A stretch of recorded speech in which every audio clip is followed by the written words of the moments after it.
Hello and welcome to Code On. If you are looking to enhance your skills, join our Month Stack Web Development Series जो YouTube पे available है। और main बात, ये पूरा course मैं आपको हिंदी में पढ़ाने वाली हूँ ताकि आपको सब कुछ आसानी से समझ आ जाए। ओके, हमने बेसिक्स में ओपी का टॉपिक कंप्लीट कर लिया है, जिसमें हमने ओपी के फंडामेंटल कंसेप्ट्स और कुछ डिजाइन पैटर्न्स पढ़े थे लाइक सॉलिड वगैरह।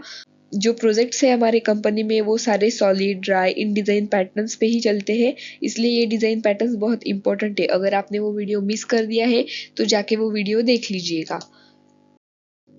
इस वीडियो का टॉपिक है हमारा इंट्रोडक्शन टू डाटा स्ट्रक्चर। इस वीडियो से हम डेटा स्ट्रक्चर चालू करने वाले हैं। इस वीडियो का ओवरव्यू कुछ ऐसा होगा। इस वीडियो में हम देखेंगे व्हाट इज डेटा स्ट्रक्चर क्या होता है, इंपॉर्टेंस ऑफ डेटा स्ट्रक्चर क्यों इंपॉर्टेंट है, then categories of data structure की कुछ मेन कैटेगरीज देखेंगे हम, जैसे primitive, non primitive, then linear data structure and non linear data structure. तो इस पूरे वीडियो में पूरा जो हमारा डेटा स्ट्रक्चर का टॉपिक है, उस पूरे डेटा स्ट्रक्चर के टॉपिक में हम linear data structure and non linear data structure पे सबसे ज्यादा फोकस करने वाले हैं। So stay tuned. अभी व्हाट इज डेटा स्ट्रक्चर क्या होता है? देखिए, data structure is a way of organising, storing and manipulating data in computer program और अ सिस्टम। डेटा स्ट्रक्चर एक तरीका है जिससे हम डाटा ऑर्गेनाइज कर सकते हैं, डाटा स्टोर कर सकते हैं एंड डाटा मैनिपुलेट भी कर सकते हैं।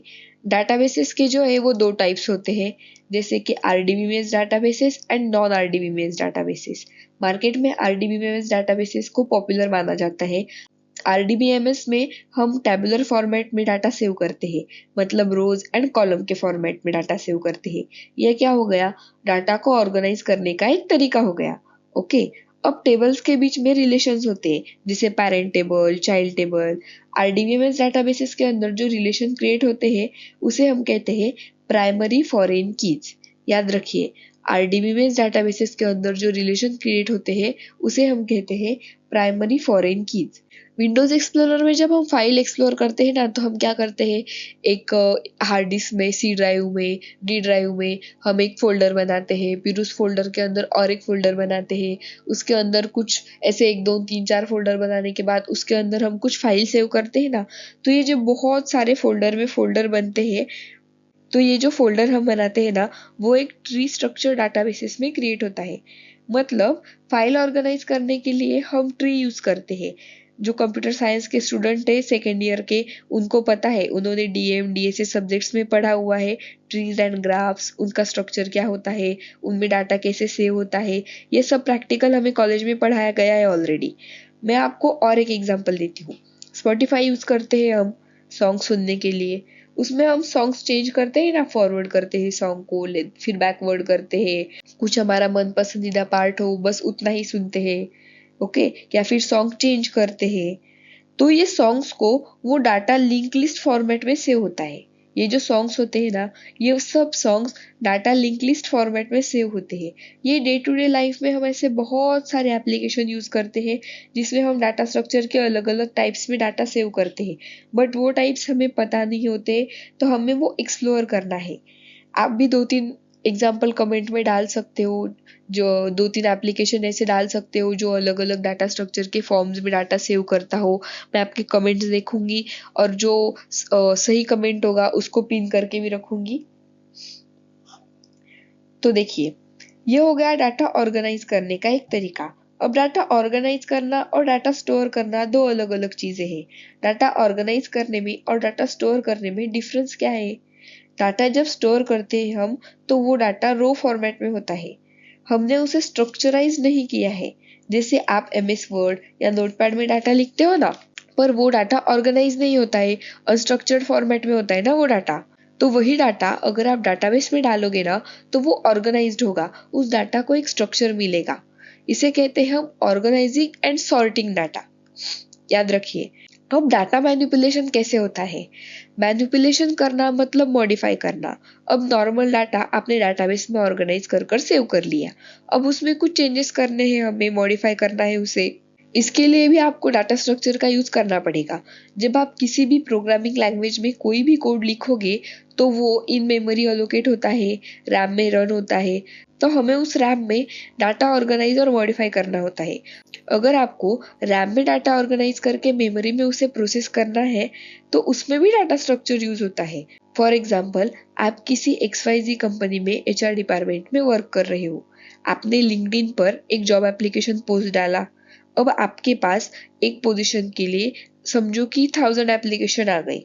अभी वो 1000 एप्लीकेशन आपको चेक करने हैं और आपको चेक करना है वो फर्स्ट कम फर्स्ट सर्व के हिसाब से, मतलब जिसने पहले एप्लीकेशन डाला होगा उसका एप्लीकेशन पहले चेक होगा।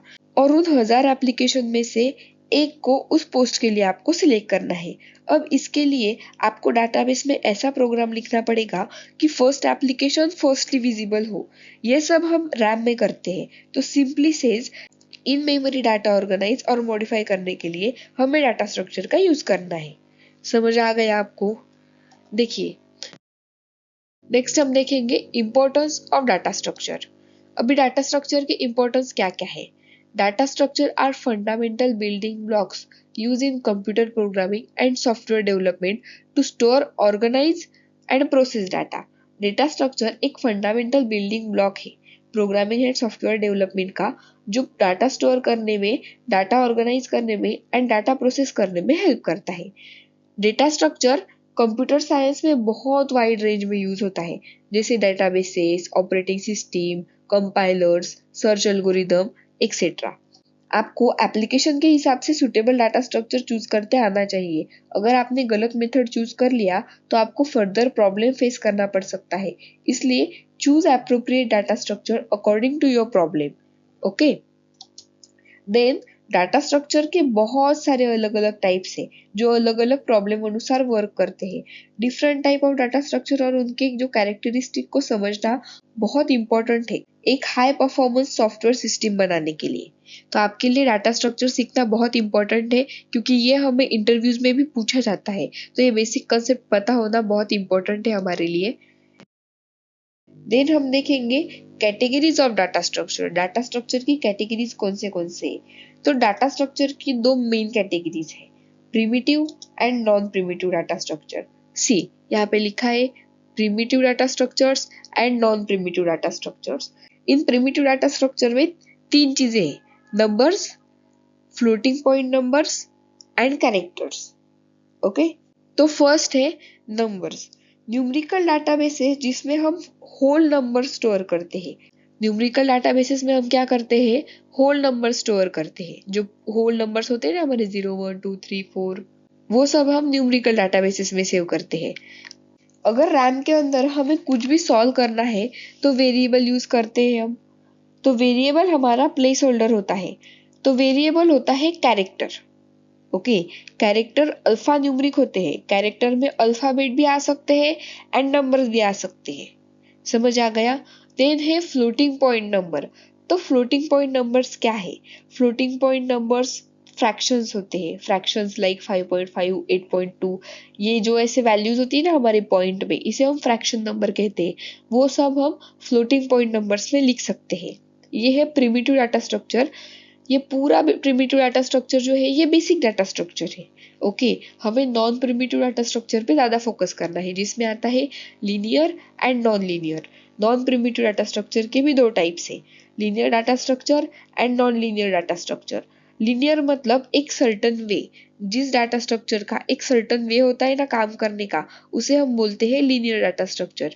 And non linear data structure जो है, तो नॉन लीनियर डाटा स्ट्रक्चर मतलब जिसका परफॉर्म करने का कोई वे नहीं है, जिस डाटा स्ट्रक्चर का परफॉर्मेंस का कोई सर्टन वे नहीं होता है, वो होता है नॉन लीनियर डाटा स्ट्रक्चर। हमें mainly linear data structure and non linear data structure पे ही फोकस करना है। इस पे मैं अलग से वीडियो बनाने वाली हूँ आगे, अच्छे से देखिएगा वो सब।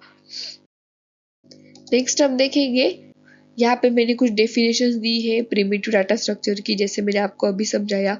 Primitive data structure, these are the most basic data structures in programming languages and include simple data type such as integers, floating point and boolean। तो boolean क्या होता है? boolean means true or false। True और false को हम boolean बोलते हैं। boolean and characters. Okay, then non-primitive data structure. Non-primitive data structure में आता है linear data structure and non-linear data structure. Linear data structure, these are data structure where data element are arranged sequentially or linearly. देखिए ये word important है, sequentially or linearly, with each element having a unique predecessor and successor. Examples include arrays, linked list, stack and queues. Linear मतलब top to bottom and sequential मतलब one by one like 1, 2, 3, 4. हर एक element को एक unique predecessor and successor होता है linear data structure में. Then है non linear data structure.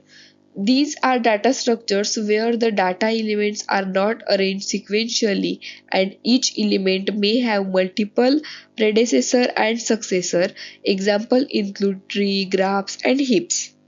अभी हमने देखा नॉन लीनियर डाटा स्ट्रक्चर में कुछ एग्जैक्ट ऐसा उसका कुछ सीक्वेंस नहीं होता है. ये non arrange sequentially data structure है एंड इसमें मल्टीपल प्रेडेसेसर एंड मल्टीपल सक्सेसर भी हो सकते हैं, जिसके एग्जाम्पल से ट्रीज, ग्राफ्स एंड हीप्स. या मैं आपको अभी अगले वीडियो में डिटेल में पढ़ाऊंगी. अगले वीडियो में हम डिटेल में देखेंगे कि एरेज क्या होते हैं, लिंक्ड लिस्ट क्या होती है, देन स्टैक्स क्या होते हैं, क्यूज कैसे परफॉर्म करते हैं. ये हमने देखा है पर मैं आपको फिर से पढ़ाऊंगी. देन हम देखेंगे ये ट्रीज ग्राफ तो हमने सेकेंड ईयर में पढ़ा है, ये बहुत ईजी टॉपिक है ट्रीज एंड ग्राफ्स का, लेकिन ये भी मैं आपको डिटेल में बताऊंगी. और हीप्स क्या होते हैं, max maximum heap, minimum heap sorting, वो भी हम देखेंगे. Okay, that's it for this video. If you find this video helpful, then like, comment and share to your friends and subscribe more for such videos. Thanks for watching.